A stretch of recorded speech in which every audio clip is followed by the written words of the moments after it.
Hey friends, welcome back to Mark Kelly Farm. Today we're going to discuss a common issue with lawnmowers that have baggers on them. So stick around and we'll give you a little info on that.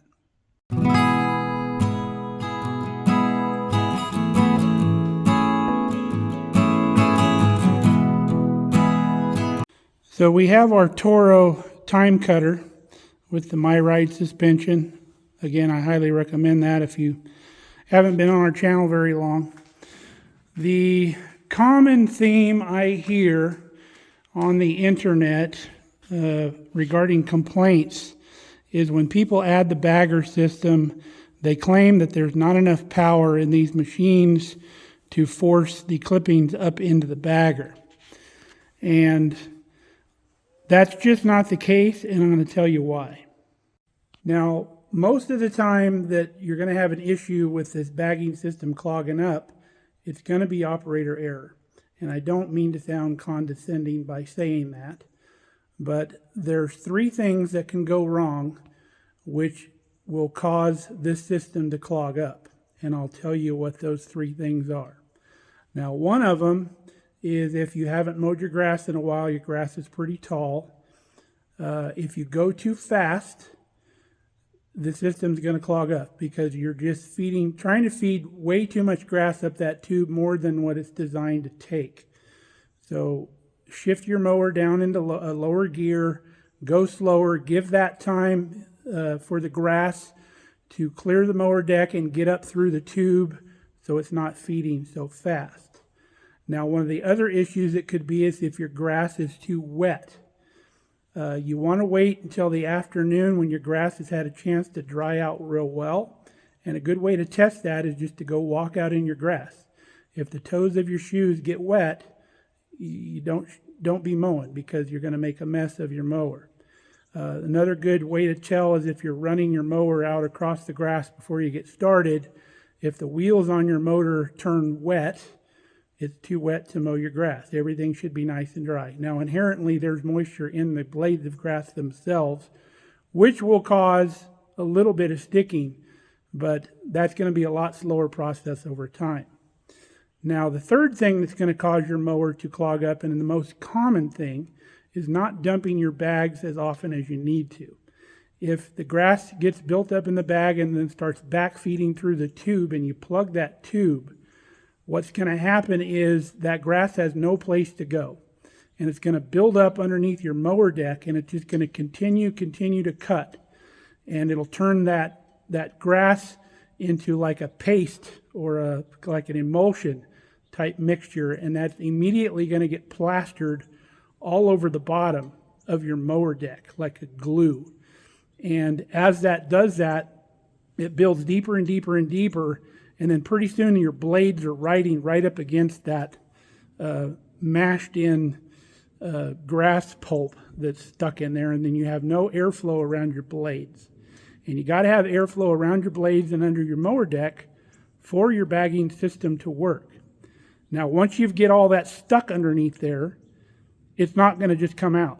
Once you clear the plug in your tube, in your feed tube to your catch basket in the back, if you simply just clear that out, that's not going to solve your problem because, again, you've lost all your airflow underneath your mower deck because you've got that buildup above your mower blades that's not allowing air to flow. The only way to do that is to get a scraper and get underneath there and clean that out. And if you plug your mower deck well, you're going to have to do that every time. Now, a good way to tell if your mower deck is getting plugged is when you come back around on your next pass, you're going to see grass clippings like out on the edge of where you just mowed. And that means they're no longer feeding up into the hopper. The other thing that's going to happen is you're going to start hearing your cutting blades. They'll start singing, kind of like a ringing noise. And you people that are mowing your grass with your earbuds in, listening to music, are not going to hear that singing noise of the blades, and you're not going to know you're plugged. So try to forego the music when you're driving these things around mowing. And if you do, make sure you're dumping more than you need to. Pick out a section of grass that you know will not plug up your mower and do that section, go dump, come back and do another little section, and then go dump. And if you mow enough, you're going to figure out how far you can go before those bags get full in the back. And I know those bags are heavy, and it's a pain in the butt to dump them when you got a lot of grass going on. When your grass is growed up pretty tall, you're going to have to dump your bags twice as much. So just plan on that. The only way to get around it is to mow your yard twice a week, and then you can zing through really fast. But not all of us have the time to mow twice a week. So we want to get to a point where we can clean out the bottom of this mower. There are several ways you can do it. We're fortunate enough here on the homestead to have a chain hoist. So I use 2 of them as a safety. If you've only got one, make sure you use a jack stand underneath the front of it. And we're just going to pick up the front of this mower. The wheels in the back are locked, so it's not going to roll whenever this thing is turned off. And then when you're not mowing, those rear wheels lock with the hydrostat. So we can just pick this thing straight up. We don't have to worry about it rolling around. Another way to lift this up is if you've got some ramps, like loading 4-wheelers or whatever into your pickup or any kind of ramp, you could put those ramps on your pickup and drive the front wheels up onto those ramps and then shut everything down. Block your tires real well and make sure the thing's not going to roll around even though it's not supposed to, but maybe your truck will roll or something like that. You do not want to be underneath this and have this thing fall on you. So we're just going to use 2 chain hoists. I'm going to lift it up and then I'll tighten the other one up, and that'll give us plenty of safety. Now, you're going to get some normal buildup underneath your mower just because the grass blades on the inside, after they're cut, they have a little moisture on the inside. Any green grass is going to have that. It won't accumulate as fast as when you're plugging the mower up, but you will get some accumulation, and I'll show you what that looks like right now. You can see right here on our discharge guard, we mow our outer areas of the yard that aren't irrigated without the tube on. We just blow it out and just let it lay. And you can see, even with dry grass and stuff like that, you're still going to get a little buildup on there, but like I said, it'll be a lot slower. So irregardless, you're going to have to get underneath this thing every now and then with a scraper and scrape all this little thin stuff out that's accumulated on your mower deck. Now, before we were done mowing last night on our last go-round, I purposely plugged this mower up really well. We made sure the bags were full, and we kept on mowing, and we got a real good plug going on this thing just for this video so we could illustrate what happens. So I've taken the chutes off of this mower, which is, you need to clean those first, so I just take those off first. You can see the accumulation that happens inside your chute. And this, like I was telling you, once you plug up the mower deck, this starts happening. You get a buildup in here, and then this buildup doesn't go away even when you clean these pipes out. So you've got to get this clear as well. You can see some of the older hard buildup from just normal accumulation. But once this gets started, every time you start mowing again, it's going to start building on this and clog your chute again. And you're going to keep having a recurring problem if you don't get that cleared all the way out. So you can see the pile of sticky grass right there, pretty good size, pretty good amount.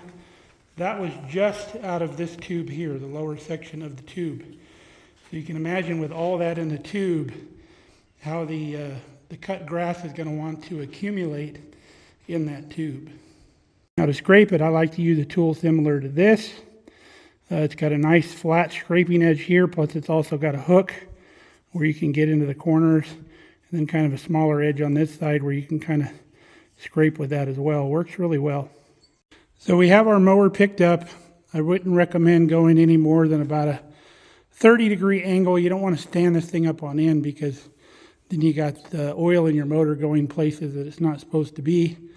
So we've got it pulled up. I've got a redundant chain hoist on here, so for safety. If you don't have that, put jack stands underneath both sides. And I also recommend using a creeper because then you can roll around under there pretty easily. All right, we're up under the mower deck now. You can see all this grass accumulation. I think some of it has fell off. But all this grass that's stuck up underneath here inhibits the airflow underneath this mower, and the grass clippings do not go where they need to go. I've seen these a lot worse than this. Apparently we didn't plug it up as good as I'd hoped for the video. But all of this keeps the airflow from moving. This whole mass right here is not even supposed to be here. But that's going to extremely affect your airflow underneath your mower. Now these blades, you can, if the blades are getting worn down, you can take them off and sharpen them. I've recently done that the last time I had the mower up. This is your cutting edge here. You want to make sure that you sharpen evenly on both sides so they don't get out of balance. They just come off here with just one bolt. And then there's little index marks on the blade to keep the blade from just spinning on the shaft. So make sure those go back up in there correctly. The cutting edge is always going to be on the bottom. And then you can see this top edge up here, it has like a little wing on it. That's what provides your airflow here underneath the mower. And you can actually buy, there's some aftermarket blades you can get that are called high lift blades that have a little more of a fin here on top that create a little more airflow. But if you're using your mower correctly, you really don't have to worry about that. These are designed to do plenty. You can see there's a pretty good wing on the back of the blade there. But that's what it looks like. I'm going to get to scraping this stuff out, and we'll show you the pile when I'm done. All right, folks, there's our pile of stuff that was stuck underneath the mower deck. I don't know if the camera does it justice, but it's quite a bit of stuff. You can see the underside of the deck now. We've got fairly clear. Now, like I said, some of this stuff is going to accumulate just over time, even if you're doing everything correctly. And that's just dry stuff you see here on top. And that's not going to affect as much as the acute stuff if you've got it plugged up with green stuff. And take my advice, if you plug it up green, get underneath here while it's still green and moist and peel it out. It's a lot easier than when it dries, because chipping this dry stuff out is a lot harder than the green stuff. And you need to do that regular maintenance, probably every couple months. Get underneath your mower and chip all that stuff out. The other problem it causes is you can see some of the corrosion underneath here when that wet grass sticks to that. And if it continues to stay wet, it'll start corroding the bottom of your mower deck. We're fortunate on these Toros to have a 10 gauge mower deck. So you can imagine it's not going to take as long to corrode those cheaper mower decks that are just stamped out in really thin material. Those will corrode fairly quickly, and then you'll either be buying a new mower or a new mower deck. Now there's that big pile of grass. After pulling it out of there, you can see that would disrupt quite a bit of airflow underneath your mower. That's quite an accumulation. So when you're cleaning these out, make sure you do the best job you can, because any little bit you leave in there, like a ledge of something, is going to just accumulate more stuff as the mower works, and it'll just build up and then start creating a blockage again. Especially want to pay attention to your outflow areas, like this front side of your mower deck, because that's where the air and all of the material comes out right across the front of that. So I hope this video helps you out with your bagger clogging problem. Again, there's going to be some accumulation no matter what you do, even if you do everything perfect. There's going to be a little accumulation underneath your mower deck, and you got to get underneath there and clean that out. So until next time, stay safe, stay healthy. We love you guys. We'll see you again next time you come back and check us out here on Mark Kelly Farm. Bye.